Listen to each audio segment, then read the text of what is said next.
لیکن یہ لوگ شک میں پڑے کھیل رہے ہیں۔ تو اس دن کا انتظار کرو کہ آسمان سے صاف دھواں نکلے گا جو لوگوں پر چھا جائے گا، یہ درد دینے والا عذاب ہے۔ اس وقت وہ کہیں گے کہ اے پروردگار، ہم سے اس عذاب کو دور کر، ہم ایمان لاتے ہیں۔ اس وقت ان کو نصیحت کہاں مفید ہوگی، جبکہ ان کے پاس پیغمبر آ چکے جو ہمارے احکام کھول کر بیان کر دیتے تھے۔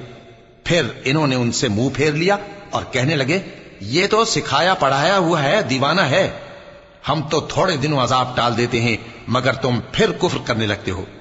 جس دن ہم بڑی سخت گرفت کریں گے تو بے شک انتقام لے کر چھوڑیں گے۔ اور ان سے پہلے ہم نے قوم فرعون کی آزمائش کی اور ان کے پاس ایک عالی قدر پیغمبر آئے جنہوں نے یہ کہا کہ اللہ کے بندوں یعنی بنی اسرائیل کو میرے حوالے کر دو، میں تمہارا امانت دار پیغمبر ہوں، اور اللہ کے سامنے سرکشی نہ کرو، میں تمہارے پاس کھلی دلیل لے کر آیا ہوں، اور اس بات سے کہ تم مجھے سنگسار کرو، میں اپنے اور تمہارے پروردگار کی پناہ لے چکا ہوں، اور اگر مجھ پر ایمان نہیں لاتے تو مجھ سے الگ ہو جاؤ۔ تب موسیٰ نے اپنے پروردگار سے دعا کی کہ یہ نافرمان لوگ ہیں۔